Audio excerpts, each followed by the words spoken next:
지난 시간에 생명의 회복자, 노년의 복량자에 대해서 공부를 했죠. 생명의 회복자라는 말은 나를 생명으로 돌이키게 한 자, 즉 나를 참된 생명으로 회개하게 해서 참된 생명을 갖게 한 자라고 했죠. 그래서 생명의 씨, 진리의 그 아들 예수 이야기라고 했습니다. 참 생명은 예수밖에 없는 거예요. 살아있다고 하지만 그건 산 게 아닙니다. 요한복음 1장 1절 태초에 말씀이 계시니라. 이 말씀이 하나님과 함께 계셨으니 이 말씀은 곧 하나님이시니라. 그가 태초에 하나님과 함께 계셨고 만물이 그로 말미암아 지은 바 되었으니 지은 것이 하나도 그가 없이는 된 것이 없느니라. 그 안에 생명이 있었으니 이 생명은 사람들의 빛이라. 예수 안에 생명들이 있는 거예요. 그리고 그 안에만 그 빛이 있는 겁니다. 그 안에 들어간 자만 빛인 거예요. 그러니까 태초에 말씀이 계시고 이 말씀이 하나님과 함께 거하셨다. 그러니까 말씀이 예수님인 거죠. 이 말씀이 예수님이고 또 이 말씀은 곧 하나님이시라. 그러니까 예수님이 하나님이다 라고 요한이 증거하는 겁니다. 그러니까 생명은 예수 안에만 있는 거예요. 예수 밖은 뭡니까? 예수 밖은 생명이 없는 거예요. 생명이 아닙니다.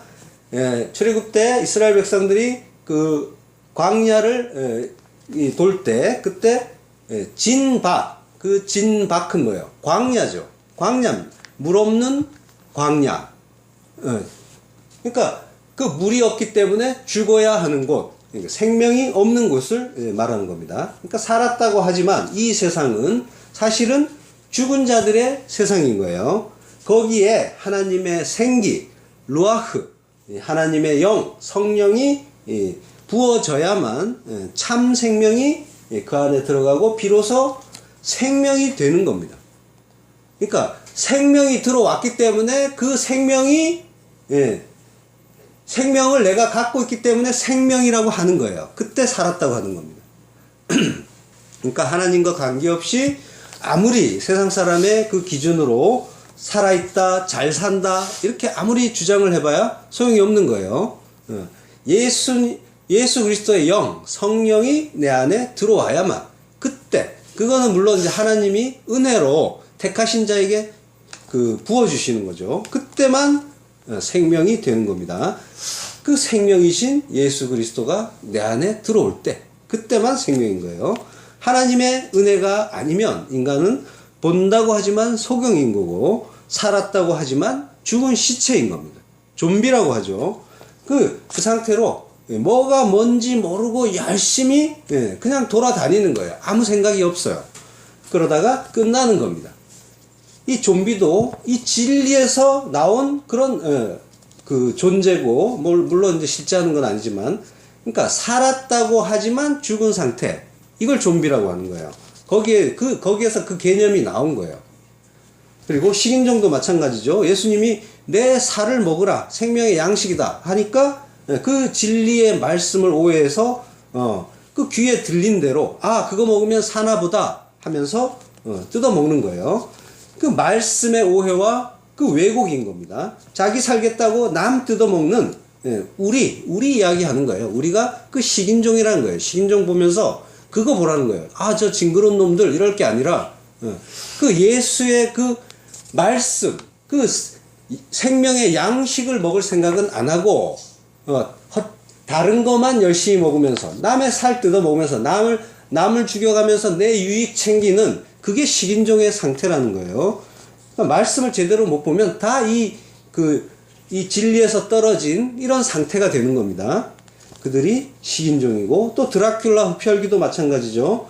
내 피를 마시라. 이게 피가 생명이다 하니까 그거 먹으면 사나보다 하면서 남의 그 목을 물어뜯고 거기서 피를 마시는 거예요. 그러니까 참 생명은 예수밖에 없는데 인간들은 모두 예수를 보지 못하고 예수 밖에서 생명을 찾겠다고 하고 있는 거예요. 하나님이 그 눈과 귀를 열어주지 않으면 그 상태로 갈 수밖에 없어요. 이거 아니면은 나는 죽는다 하면서 붙잡는 것들이 많이 있죠. 그러니까 하나님이 눈과 귀를 열어주지 않은 자들은 열심히 자기가 생각하는 생명이라고 하는 것들, 그걸 붙잡고 삽니다. 대표적인 게 돈이죠. 돈이 많으면 살겠다라고 합니다. 돈이 있었으면 좋겠다. 돈이 많으면 좋겠다. 그러면 나는 잘 사는 사람이 될 텐데 이러면서 삽니다. 돈이 생명인 거예요. 그게 많으면 잘 산다고 하고 없으면 죽겠다고 하죠. 자살까지 합니다. 생명이기 때문에 그렇습니다. 그들에게. 그리고 건강이나 뭐 외모 이것도 다 마찬가지죠. 그 속은 어떻든 간에, 그 마음은 어떻든 간에 뭐 그 몸을 아주 그 튼튼하게 해서 뭐 몸짱을 만든다거나 또는 아주 늘씬한 몸매를 만든다거나 또는 그런 걸 보면서 사람들이 그 막 열광을 하죠. 그리고 또 그 외모, 그 잘생긴 사람, 미남, 미녀를 보면서 부러워하고 선망하고 또 숭배합니다. 그러니까 그런 그 눈에 보이는 것만 보는 사람들의 눈에는 그것밖에 안 보이기 때문에 인간을 볼 때 그 속에 내용이 보이는 게 아니라 그 겉모습만 보이기 때문에 그걸 숭배하고 그걸 찬양하고 그걸 추구하게 되어 있는 거예요. 그 밖에도 많이 있죠. 자식이니 남편이니 아내니 또 학생들은 성적도 될 수 있고요. 물론 나쁘다는 게 아닙니다. 최선을 다하되 그걸 내 생명으로 삼아서는 안 된다는 겁니다. 그것들에게 담긴 하나님의 뜻, 그걸 생각하지 않고 붙잡고만 있으면 안 되는 겁니다. 또 뭐 자존심이라든가 뭐 이런 거 많이 있죠. 전부 나와 관련된 거예요. 나 중심으로 보는 그 선과 악의 패러다임으로 내가 하나님 돼서 보는 그 가치들, 내가 가치 있다고 생각하는 그 엉터리 가치들, 이것이 가짜 생명인 겁니다. 그것들은 모두 때가 되면 다 떨어져 나가는 것들이에요. 죽고 썩어질 것들입니다.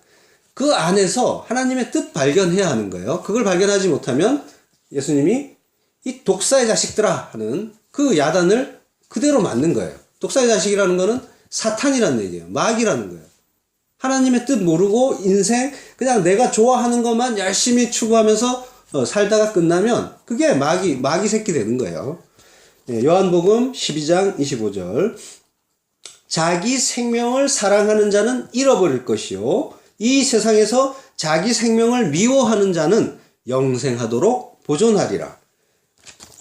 자기 생명, 이 가짜 생명 사랑하는 자는 진짜 생명 잃어버린다는 말이에요. 그리고 이 세상에서 자기 생명을 미워하는 자, 자기의 그 가짜 생명 붙잡지 않는 자, 그는 영생하도록 보존한다는 말입니다. 요한복음 이 말씀 바로 앞에 어떤 말씀을 하셨냐면요. 요한복음 12장 24절이에요. 내가 진실로 너희에게 이르노니 한 알의 밀이 땅에 떨어져 죽지 아니하면 한 알 그대로 있고 죽으면 많은 열매를 맺느니라. 죽어야 한다고 말씀하시죠. 그러니까 그리고 자기 생명을 미워하라는 말씀을 덧붙여 주신 거예요. 그러니까 내가 생명이라고 착각하는 가짜 생명을 미워하고 진짜 생명을 알라는 겁니다. 이것이 자기 부인이고 이것이 나의 죽음이라는 거예요. 가짜 생명, 이 가짜 생명을 인간들은 열심히 붙잡으면서 살고 있죠. 그렇지만 그것들은 진짜 생명이 아니라, 왜냐하면 때가 되면 다 멸망하기 때문에 그것은 가짜 생명이라는 거예요. 영원한 그 생명, 그 가치, 그 하늘의 가치가 있다는 겁니다. 노년의 복양자는 무슨 뜻이라고 했습니까? 아이가 의의 길, 예수 그리스도로부터 얻게 되는 그 백발, 영화의 면류관이라고 했죠. 그걸 반드시 꼭 주는 자라고 했죠. 역시 예수, 구원의 복음을 말하고 있습니다. 이 아들은 진리를 깨닫게 하는 존재인 겁니다. 이 아이에 대해서 지금 아들에 대해서 이런 표현들을 쓴 거죠. 그리고 너를 사랑하며 라고 해요. 이 사랑하면은 아헤브라고 합니다. 사랑하다. 그런 말인데, 거기에서 아하브, 사랑이란 말은 아하브라고 해요. 그러니까, 우리가 사람을 사랑한다고 하지만, 뭔가를 사랑한다고 하지만, 진짜 사랑, 진짜 진정한 의미의 사랑, 이거는 하나님만 하신다고 해요. 왜냐하면 하나님이 사랑이기 때문이죠. 요한 1서 4장 10절. 사랑은 여기 있으니 우리가 하나님을 사랑한 것이 아니요 오직 하나님이 우리를 사랑하사 우리 죄를 위하여 화목제로 그 아들을 보내셨음이니라. 사랑하는 자들아, 하나님이 이같이 우리를 사랑하셨은즉 우리도 서로 사랑하는 것이 마땅하도다. 하나님이 우리를 사랑하시는 사랑을 우리가 알고 믿었노니 하나님은 사랑이시라. 사랑 안에 거하는 자는 하나님 안에 거하고 하나님도 그 안에 거하시느니라. 예, 하나님이 사랑인 거예요. 따라서 사랑은 하나님만 하실 수가 있는 겁니다. 인간은 근본적으로 사랑을 할 수 있는 존재가 아니라고 했죠.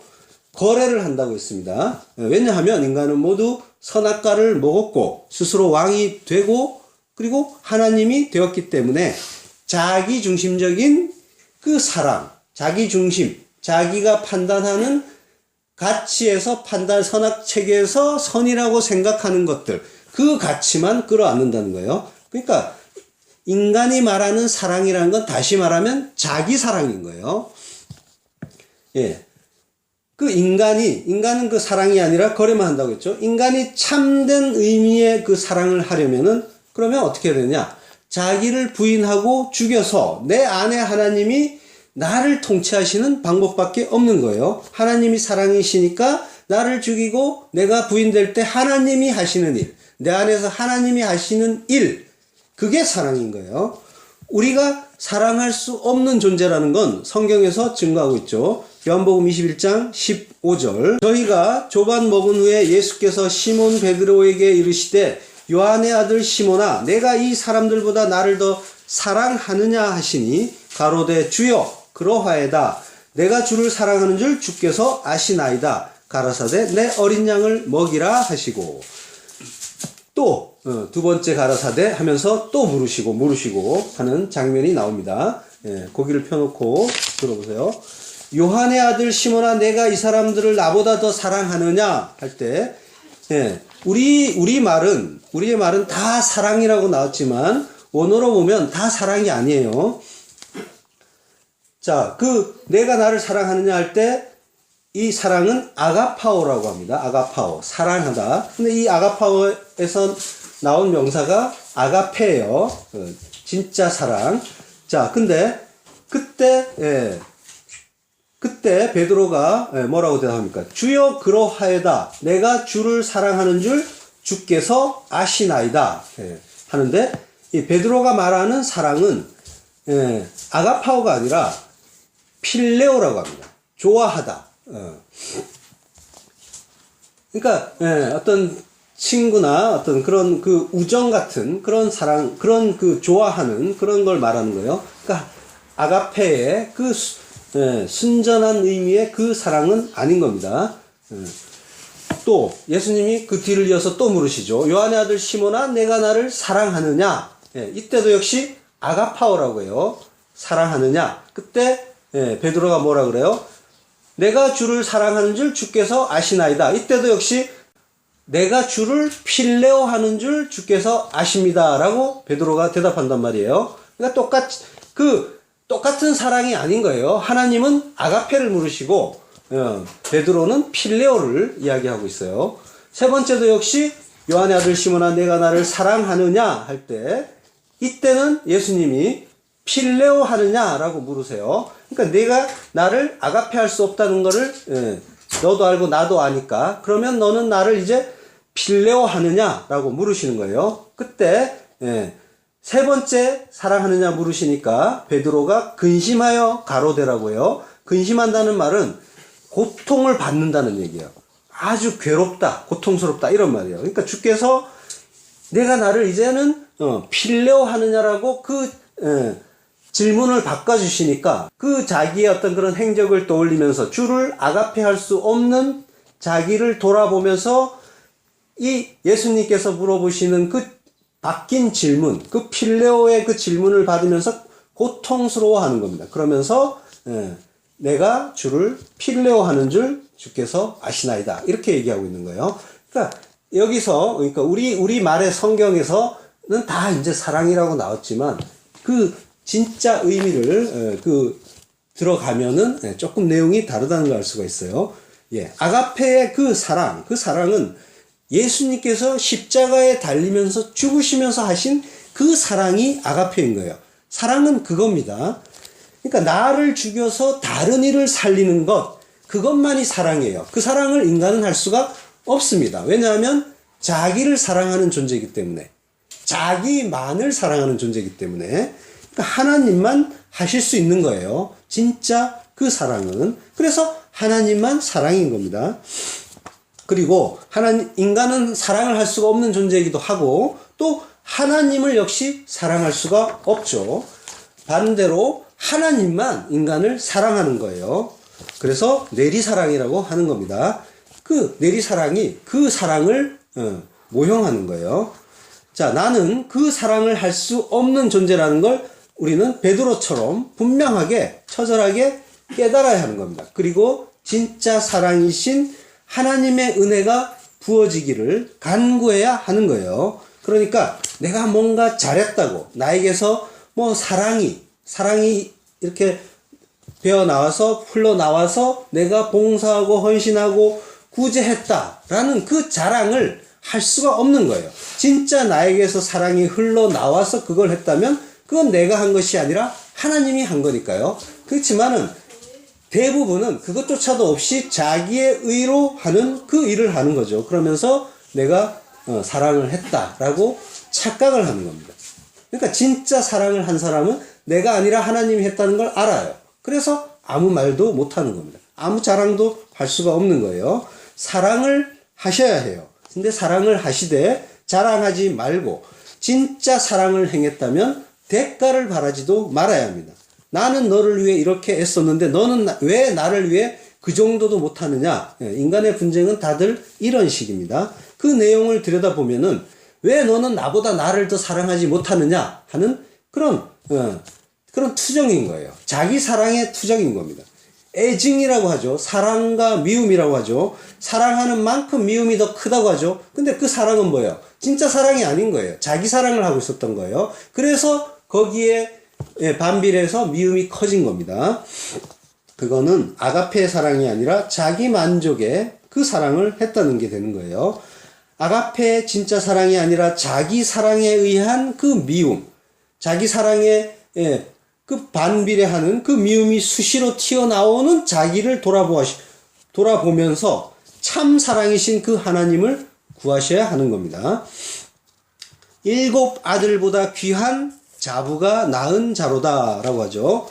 7 아들, 7은 셰바라고 하고 아들은 벤이라고 합니다. 물론 복수형으로 쓰였어요. 자, 근데 7이라는 말은 7은 완전수예요. 7의 그 완전성은 하나님이 7일간 이 세상을 창조하시는 그 창조의 완성으로 드러났죠.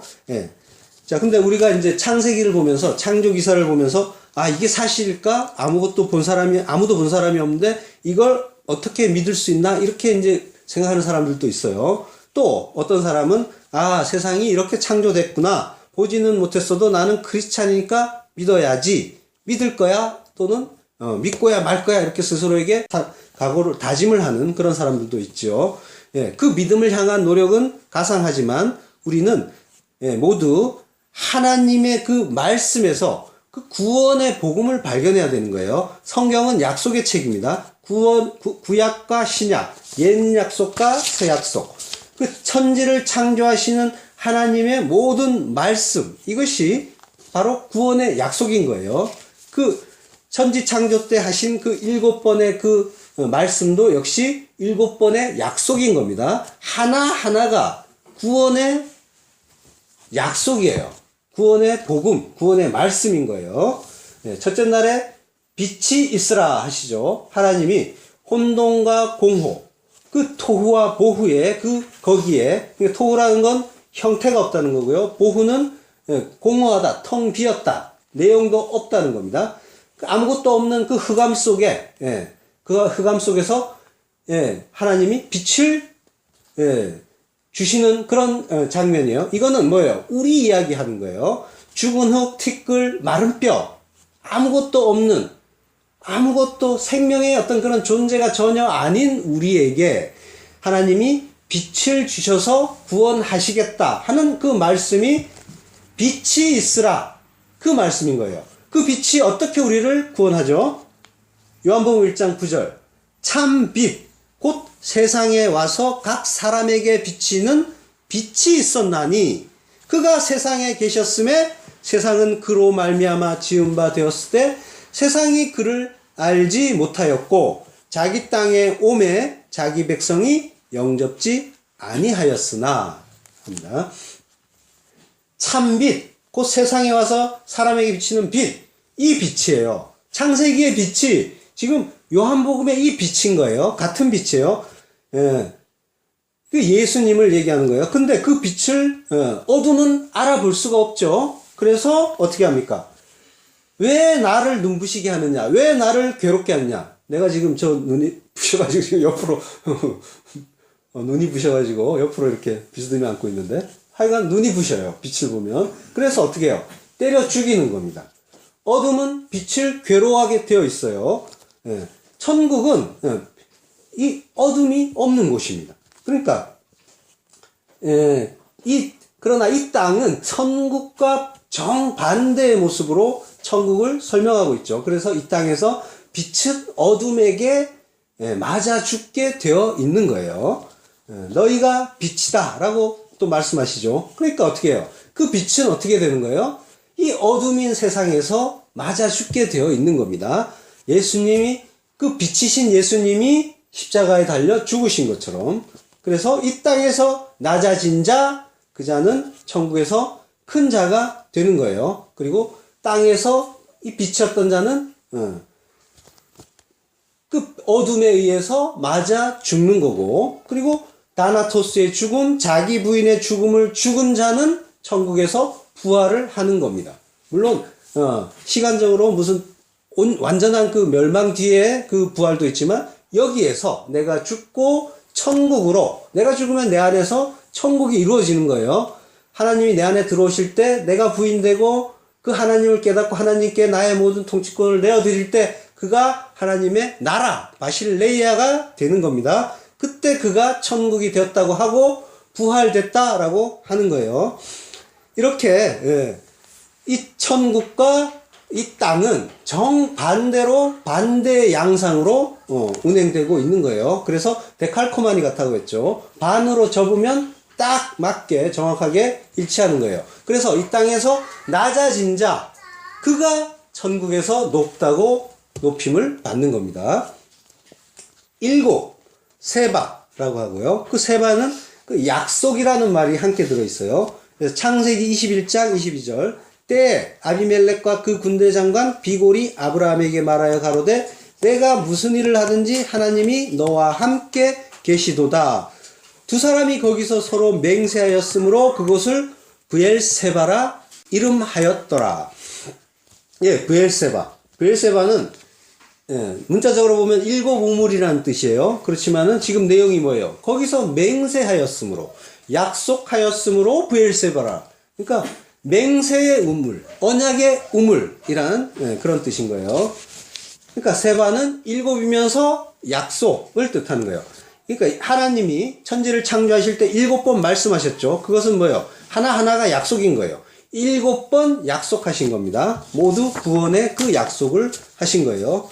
창세기 26장 32절 그 날에 이삭의 종들이 자기들의 판 우물에 대하여 이삭에게 와서 고하여 가로되 우리가 물을 얻었나이다 하매 그가 그 이름을 세바라 한지라. 그러므로 그 성부 이름이 오늘까지 브엘세바더라. 세바. 예. 그러니까 이 세바라는 말은 그 직전에 아비멜렉이 와갖고 서로 너는 분명히 하나님의 사람이 맞다. 그러므로 우리가 서로 다투지 말고 화평하게 지내자 하면서 서로 잔치를 벌리고 그러고 서로 언약을 했었어요. 그리고 떠나간 다음에 바로 이 일이 일어난 거예요. 물을 얻었다 하는 거예요. 그래서 그걸 약속이야 한 거예요. 그 우물 얻은 거 하나를 가지고 7이라고 말했는데 사실은 그 내용이 뭐예요? 약속이라는 얘기죠. 세바라 한지라. 7 우물을 얻었더라가 아니라 그 약속의 우물을 얻었다는 거예요. 그러니까 다 일곱은 바로 그 약속을 담고 있는 말인 거예요. 세바는 또 7번 말하다 실컷 먹이다라는 뜻도 있다고 했죠. 그러니까 하나님이 천지 창조하실 때 7번 말씀하셨어요. 그러니까 7번 말한 게 맞는 거죠. 그리고 우리는 무엇을 먹어야 합니까? 떡으로 사는 게 아니라 하나님의 말씀을 먹고 살아야죠. 말씀만이 우리를 살립니다. 그러니까 하나님이 말씀으로 우리를 실컷 먹이시는 것이 그 약속의 내용인 거예요. 실컷 먹여서 어떻게 해요? 그 말씀의 검으로 우리를 살려주죠. 우리를 죽이고, 말씀의 검으로 우리를 홍과 영과 골수를 찔러 쪼개 죽이고, 그리고 새 생명 주시는 것. 이것이 구원인 거죠. 그러니까 세바가 실컷 먹이고, 7번 말씀하시고 실컷 먹이고, 7번은 완전한 수예요. 그러니까 완전하게 말씀하신다는 거예요. 그러니까 완전하게 먹는 겁니다. 그래서 그 말씀으로 우리가 사는 겁니다. 나는 말씀이 아니라 다른 무언가로 사는 것이 아니라, 아까 얘기했지만 가짜 생명으로 사는 것이 아니라 그 무엇이 아니라 오직 말씀으로 사는 겁니다. 둘째 날에 보면은 하나님이 물 가운데 궁창이 있어 물과 물로 나누게 하시죠. 위의 물과 아래 물. 이것도 역시 구원의 그 복음을 설명하시는 겁니다. 참된 그 진리의 말씀과 오해되고 왜곡된 그 저주의 말씀으로 하나님이 나누셨다는 거예요. 아래에 물이 모인 곳을 바다라고 하죠. 그래서 바다는 항상 저주의 상징인 겁니다. 왜곡된 말씀을 상징하는 거예요. 그래서 저주의 상징인 바다에 인간이 빠지면 죽는 겁니다.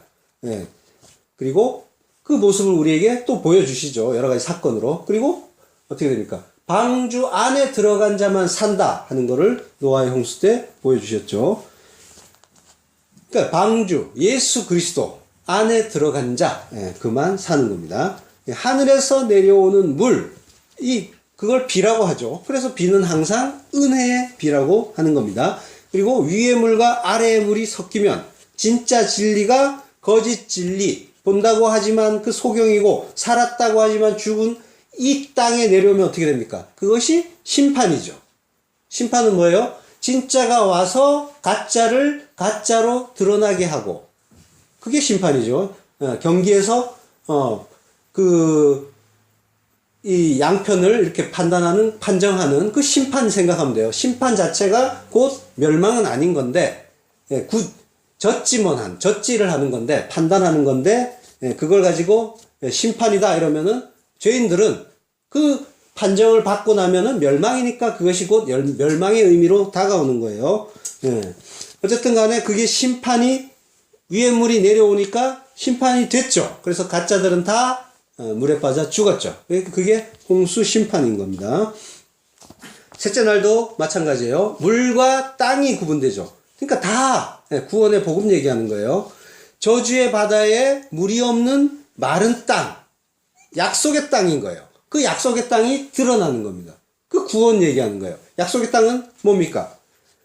성경에서 가나안 땅이라고 하고, 또 어떻게 돼요? 약속의 땅은 성도를 얘기하죠. 너희가 거룩한 하나님의 성전이다 하잖아요. 그러니까 성도의 몸이 약속의 땅이 되는 거예요.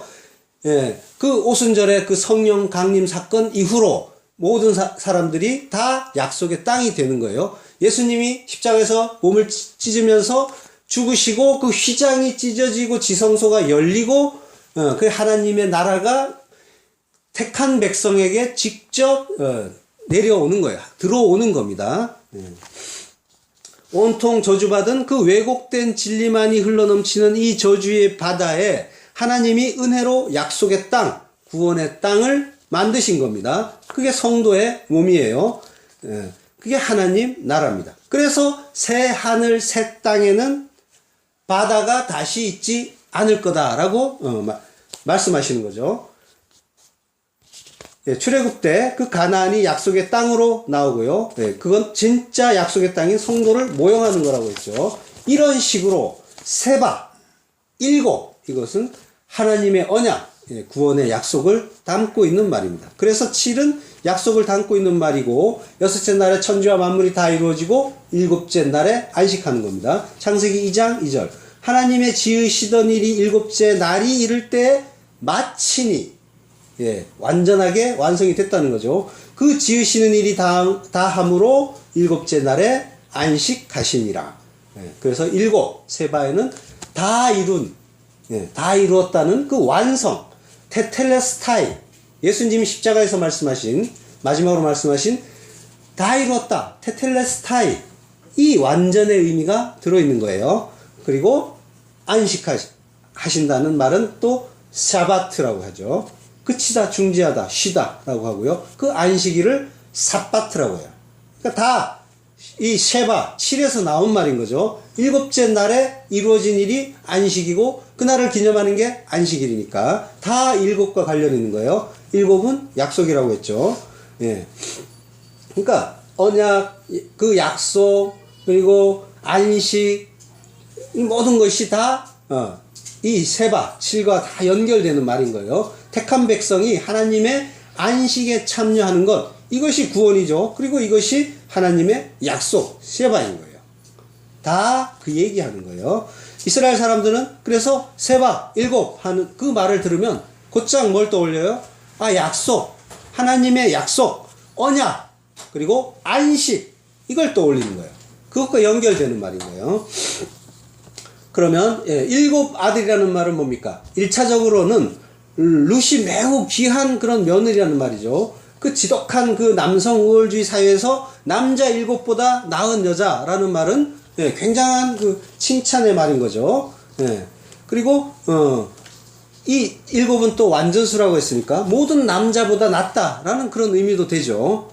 이거는 등장인물의 삶 속에서 지금 이제 겉으로 드러난 그런 의미예요. 그러면 룻기를 쓴 기자가 그 속에 담아서 우리에게 준 의미는 뭘까요?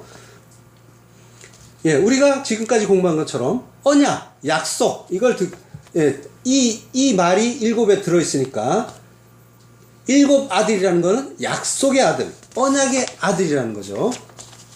그 아들 이야기하는 거예요. 자기를 부인하고 나를 살리는 건 내가 아니라 나 대신 죽은 그 아들을 믿는 것이라는 그 깨달음이 자기 부인이죠. 그리고 그 안에 생명의 씨, 진리를 가진 자, 이걸 깨닫고 내 안에 그 생명의 씨, 진리를 갖게 되면 그가 약속의 아들이 되는 거예요. 그러니까 약속의 아들보다 또 낫다라고 하는데, 이 낫다라는 말은 토부예요. 토부라는 거는 천지를 창조하실 때 보시기에 좋았더라가 토부예요. 선이다라는 겁니다. 하나님이 좋다고 하시는 게 선이죠. 그러니까 룻은 하나님의 약속이라는 그 진리를 알고 자기를 부인하고 십자가에 달려 죽은 자라는 겁니다. 하나님의 약속을 믿는 자는 자기를 사랑하고 자기 가치, 그 세상의 가치, 이걸로 사는 것이 아니라 하나님만을 믿고 의지하면서 그 하늘 나라의 가치로 사는 자인 거예요. 그것이 하나님이 보시기에 좋은 토부인 겁니다. 그 약속의 아들보다 낫다라는 말은, 7 아들보다 낫다는 말은 약속의 아들, 그를 통해서 그 깨달은 그 나오미의 그 십자가의 삶, 이것이 하나님이 보시기에 좋더라 하는 그 이야기인 거예요. 16절을 나오미가 아기를 취하여 품에 품고 그의 양육자가 되니 라고 하죠. 나오미가 아이를 취해, 락가흐, 테이크, 가진다는 거예요. 그리고 품에, 가슴은 품은 가슴이에요. 가슴에 품었다, 가슴에 취했다 라는 거예요. 락가흐, 가슴에 품었다는 거죠. 자기가 가지고 나의 그걸로 끌어안고 그 가치를 붙잡고 그걸 내 가슴에 품었다는 거예요. 품는다는 건 슈트라고 하고요. 놓다라는 뜻이에요. 욥기 7장 17절에 보면 사람이 무엇이간데 주께서 크게 여기사 그에게 마음을 두시고 라고 할 때 이 두시고라는 말이 슈트예요. 그러니까 나오미가 진리의 아들을 마음에 품은 거예요. 마음에 간직한 거예요. 진리를 간직한 것. 그랬더니까 어떻게 됩니까? 그의 양육자가 되더라 라는 말이에요. 우리말은 품고 그의 양육자가 되니 라고 하는데 그 의미상은 이렇게 연결이 되는 거예요. 양육자라는 말은 오메넷이라고 합니다. 오메넷은 아만이라는 단어의 칼 분사형이에요.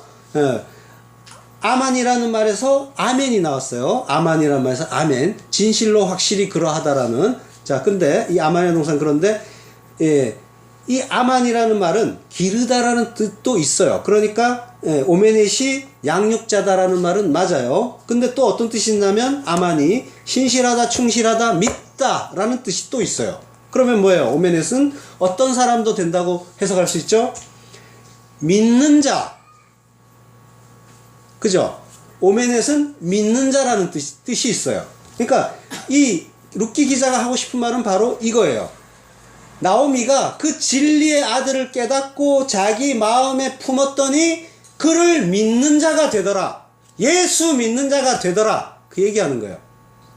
또 예수 얘기하는 거예요. 모든 것이 다 그 진리, 그 복음 이야기하는 겁니다. 하나님이 우리에게 말씀하시는 진리는 바로 이것입니다. 단순히 겉으로 드러나는 생활 속의 이야기를 우리에게 들려주시는데 그치는 것이 아니라 그 이야기를 들어서 합력하여 선을 이루시는 거예요. 그걸 통해서 구원의 복음 설명해 주시는 겁니다. 성령의 감동으로 성경은 쓰여졌고 그리고 성령이 편집하신 게 맞는 거예요. 그러니까 설교라는 건 뭡니까? 설교는 이 뭔가를 해야 한다, 뭐 11조 내라, 헌금해라, 전도하고 봉사해라, 그래야 복 받는다 이러면서 어르고 달래는 그 일을 하는 것이 아니라 예수 이야기 해야 하는 겁니다. 예수님의 성경은 나에 대해 증거하는 거야 라고 말씀하셨으니까 성경은 모두 예수, 구원의 복음인 거죠. 그 설교라는 거는 이 성경 말씀을 들어서 그 구원의 복음, 예수를 증명하는 일인 거예요. 그걸 변증이라고 하는 겁니다. 예.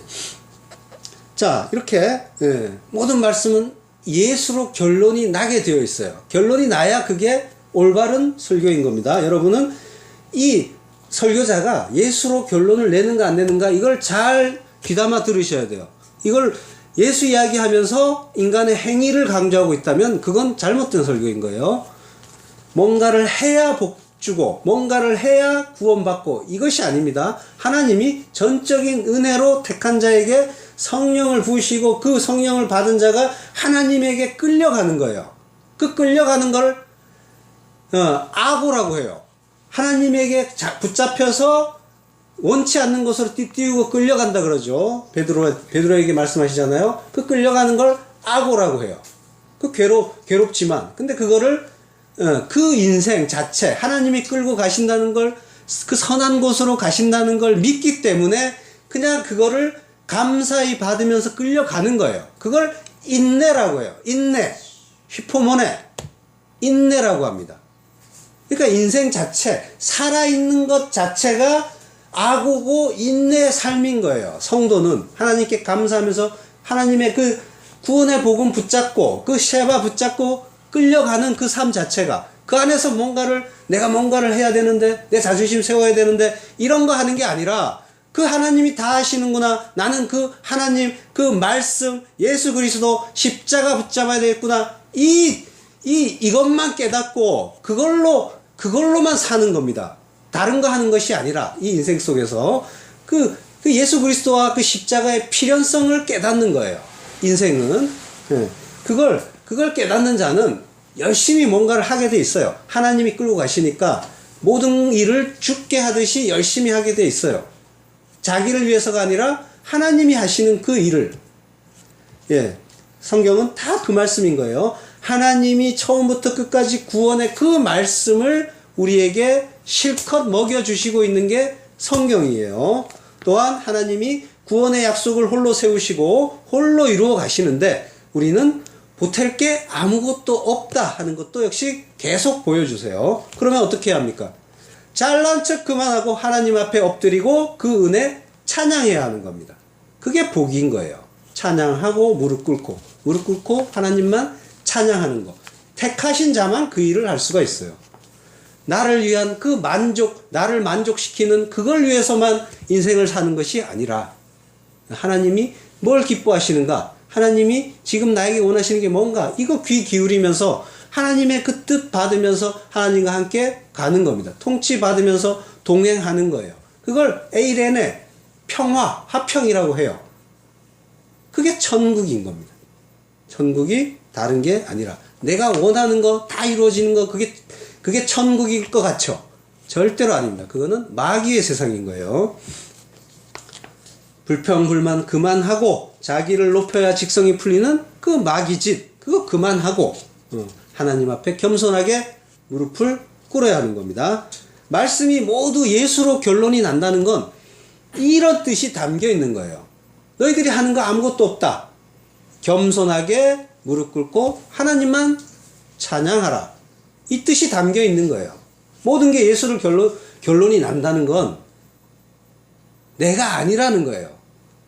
내가 뭔가를 해서 내 천국 내가 이루고 내 구원 내가 이루고 이게 아니라 다 예수구나. 다 하나님이 하시는구나. 이거 알아간다면 이걸 바르게 한다면 그가 뭘 주장할 수 있겠어요. 그죠? 그 말씀을 오해하니까 온통 나의 복, 나의 높음, 나의 가치 향상, 나의 자존심 세우기, 나의 잘남, 왜 나를 높여주지 않아? 왜 나를 무시해? 이러면서 화내고 눈물 짓고 그러고 있는 거예요. 진짜 설교는 예수로 결론이 날 수밖에 없는 겁니다. 그래서 지겨워요. 진짜 알곡들은 그런데 그 지겨운 말을 평생에 듣던 말씀 또 들려주시오 또 들려주시오 하는 거고요. 가라지들은 자기를 높여주지 않고 이 세상 사는 힘과 용기와 비전을 주지 않으니까 재미없고 괴로워서 들을 수가 없어요. 그래서 괴로워서 떠나야 되는 겁니다.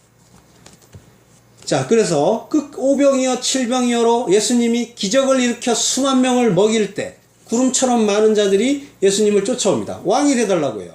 그런데 다윗 왕국의 회복이나 그 일상의 행복 이걸 주지 않고 영생의 떡, 생명의 피에 대해서만 말씀하시니까 다들 떠나갑니다. 그리고는 다시는 함께 다니지 않더라. 다시는. 가라지들은 이렇게 떠나가야 되는 거예요. 못 알아먹기 때문에 요한복음 6장 66절 이러므로 제자 중에 많이 물러가고 다시 그와 함께 다니지 아니하더라.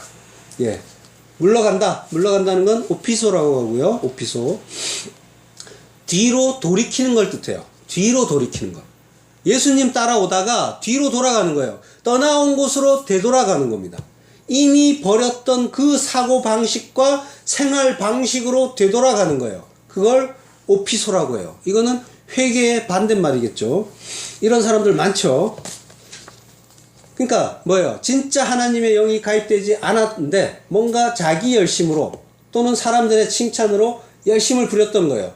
뭔가 잘한다 해주니까 내가 맞나보다 이러면서 쫓아갔던 거예요. 근데 끝내 내가 원하는 건 들어주지 않으시니까 이 세상의 떡, 이 세상의 힘, 능력 이런 건 주지 않으니까 그러니까 목적이 그게 아니기 때문에 돌아설 수밖에 없는 겁니다. 그들은 다닌다, 다시 다니지 아니하더라 할 때 다닌다라는 말은 페리파테오라고 하고요. 이것은 걷다, 행하다 이런 말이에요. 그러니까 예수님과 함께 걸어가지 않더라.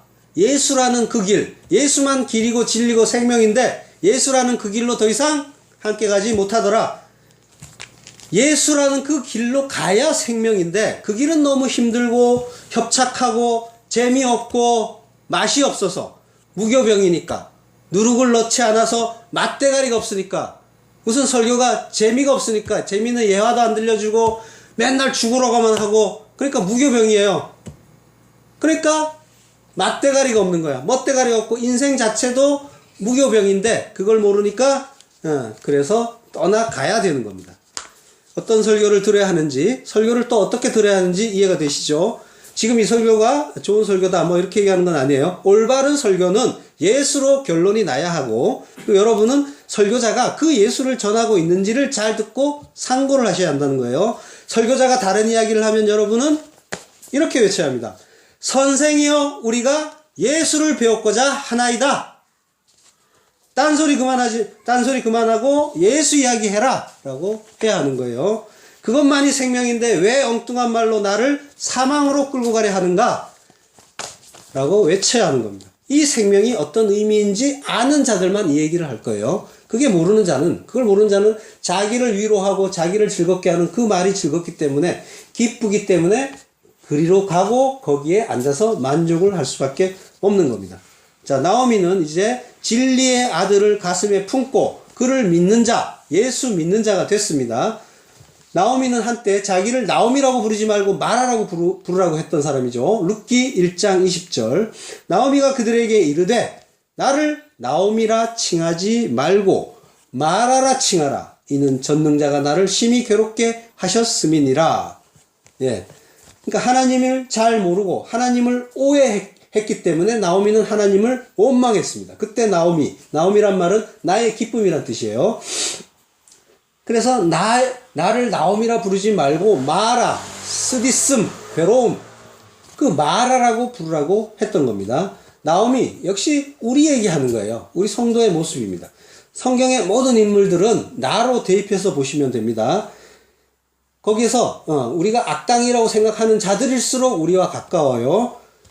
자, 왜냐하면 성경은 전 시대, 전 역사의 모든 성도, 모든 하나님의 백성에게 주시는 말씀이기 때문에 모든 인물은 나로 대입해서 보시면 맞는 겁니다. 우리는 모두 내가 스스로 하나님이 되어서 나의 기쁨, 나의 만족, 나의 행복을 찾으면서 살았죠. 그리고 그게 뭔가 가능할 걸로 알았어요. 그걸로 내 천국 내가 이룰 거라고 생각을 했던 겁니다. 그런데 나를 살게 하고 나를 기쁘게 할 것 같은 것들이 영원하게 존재하지가 않더라는 겁니다. 나에게서 영원히 머물지 않고 그래서 영원한 기쁨이 되지 못하고 다 하나하나 사라져 가더라는 겁니다. 어릴 때는 딱지치기나 땅 따먹기나 인형놀이 이런 것들로만 즐거웠는데 나중에 자라고 나면 그거 더 이상 기쁨이 되지 못하는 것처럼 뭐 컴퓨터 게임이나 스마트폰 이런 것들은 지금 많이 즐거워하죠. 그렇지만 그것들이 영원한 즐거움을 주지는 못할 거예요. 그리고 이성 친구나 결혼, 뭐 내 집, 또 좀 더 큰 집, 더 많은 봉급 이런 것들을 가져봐도 그때뿐이고 영원한 기쁨이 되지 못하고 영원히 나와 함께 하지도 못하는 것들입니다. 아모스서 8장 11절. 주 여호와께서 가라사대 보라 날이 이를지라 내가 기근을 땅에 보내리니 양식이 없어 주림이 아니며 물이 없어 가람이 아니요 여호와의 말씀을 듣지 못한 기갈이라. 영원한 목마름이고 허기짐인 거예요. 우리 인생은 채워지지가 않는 거예요. 하나님이 떠난 자리는 그래서 인간들은 다 공허함을 느껴요. 뭔가 허전함을 느낀단 말이에요. 근데 그거를 열심히 뭔가를 채워요. 그래서 성공한 사람들 이야기를 들어보면 자기가 열심히 노력해서 끝까지 올라갔더니 뭐가 남아요? 공허만 남아요. 왜? 하나님이 떠난 그 자리는 하나님으로만 채울 수 있기 때문에 다른 것으로는 절대로 채워지지 않기 때문에 이것이 영원한 기갈이고 그리고 주림인 거예요. 근데 이걸 채우려면 여기에서 벗어나서 목말라 죽는 자가 되지 않고 굶주려 죽는 자가 되지 않으려면 어떻게 해야 돼요? 하나님 말씀으로 배불려야 돼요. 그 말씀, 생명의 그 말씀, 그 성령의 그 생수를 마셔야 되는 거고 그 말씀의 떡을 먹어야 사는 거예요. 그걸로만 사는 거예요. 이스라엘 백성들이 출애굽 때 광야를 떠돌다가 목이 말라 죽겠다고 아우성을 쳤죠. 그러다가 오아시스를 발견했는데 물이 써서 마실 수가 없었어요. 이 나오미가 말한 그 마라죠. 마라의 쓴물 사건입니다. 그때 하나님이 주신 해결책이 뭡니까? 출애굽기 15장 25절. 모세가 여호와께 부르짖었더니 여호와께서 그에게 한 나무를 지시하시니 그가 물에 던짐에 물이 달아졌더라. 한 나무를 지시하셨어요. 한 나무는 에츠라고 해요. 이 에츠는 창세기 2장 9절. 여호와 하나님이 그 땅에서 보기에 아름답고 먹기에 좋은 나무가 나게 하시니 동산 가운데에는 생명나무와 선악을 알게 하는 나무도 있더라. 모세가 에츠, 그 한 나무라고 쓴 이유는 바로 창세기 그 에덴 동산의 그 나무를 떠올리게 하는 거예요. 예수님이 어디에 달려 죽었어요? 나무, 에츠. 갈라디아서 3장 13절. 그리스도께서 우리를 위하여 저주를 받은 바 되사 율법의 저주에서 우리를 속량하셨으니 기록된 바 나무에 달린 자마다 저주 아래 있는 자라 하였음이라. 나무에 달려 죽었죠. 근데 저주 아래 있대요. 뭐예요? 예수님은 저주받아 죽었다는 얘기죠. 신명기 21장 23절. 그 나무를 나무 위에 밤새도록 두지 말고 당일에 장사하여 내 하나님 여호와께서 내게 기업으로 주시는 땅을 더럽히지 말라. 나무에 달린 자는 하나님께 저주를 받았음이니라. 예, 갈라디아서에서 사도 바울이 그 기록된 바라고 한 건 이 신명기 구절을 이야기한 거예요. 그러니까 나무에 달린 자는 저주를 받은 자예요. 그래서 그러니까 예수님이 나무에 달려 죽었어요. 그렇다면 예수님은 하나님께 저주를 받은 걸까요? 이상하죠? 뭔가 예수님은 하나님의 아들인데 하나님의 저주를 받았다고 하면, 근데 성경은 전부 일관성 있게 이야기하고 있잖아. 그죠? 저주 아래에 있는 자다. 저주를 하나님이 저주를 받았다. 하나님께 저주를 받았다. 나무에 달린 자는. 근데 예수님은 나무에 달려 죽었어요. 그 나무. 근데 예수님은 저주를 받아 죽으신 게 맞습니다. 예수님은 하나님께 저주를 받아서 죽어야 할 모든 죄인들 대신에 그 저주를 대신 받고 그리고 저주가 되어서 죽으신 거예요. 그러면 예수님이 달리신 그 나무는 어떤 나무란 거예요?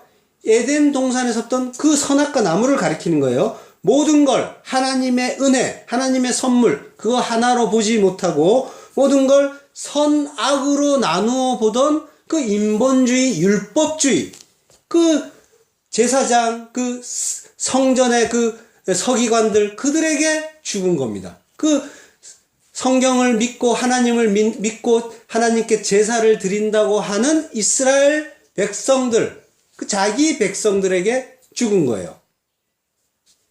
그 저주의 그 율법주의에 의해서 죽은 겁니다. 그 율법주의가 바로 에덴 동산의 선악과 나무예요. 그 나무가 이렇게 연결되고 있는 거예요.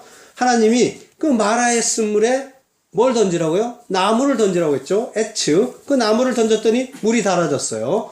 그러니까 뭘 던졌다는 얘기예요. 결국은 선악과 나무에 그 달려 죽으신, 율법에 의해서 달려 죽으신 예수 그리스도의 십자가를 그 마라의 쓴물에 던졌다는 이야기인 거예요.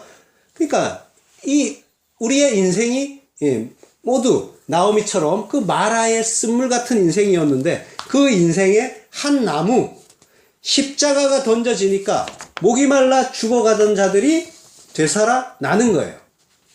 나오미가 마라가 됐다가 그 진리의 그 아들에 의해서 되살아나고 다시 나오미가 되는 것, 그것이 구원인 겁니다. 그것이 이 나오미의 이야기는 다른 것이 아니라 바로 우리 이야기인 거예요. 우리는 그 하나님의 그 십자가, 그 말씀이 육신되어 오시고 그 죽으신 그 예수 그리스도의 그 십자가가 우리 인생에 던져짐으로써 단물이 되는 자, 그래서 나오미가 되는 그 과정을 우리는 인생 속에서 살게 되어 있어요. 지금 인생은 그래서 쓴물 같고, 그래서 인생은 고해라고 해요. 저주의 그 바다라고 해요. 괴로움의 바다, 고통의 바다. 그렇지만 그 인생에 예수 그리스도, 오직 홀로 빛이시고 홀로 생명이신 그분이 우리 안에 들어오심으로 해서 우리가 그 쓴물에서 단물로, 나오미로, 마라에서 나오미로 바뀌는 거예요. 예수님이 십자가에 달릴 때 그 앞에 누가 있어요? 전부 마리아밖에 없어요. 마리아. 마라의 쓴물들이에요. 마리아는 마라에서 온 말입니다. 마라의 쓴물들만 있는데 거기에 십자가가 던져지니까 그들이 나오미가 되더라. 이 구원 설명하는 게 우리 인생이고 성경이고 지금 오늘 말씀인 겁니다. 기도하겠습니다.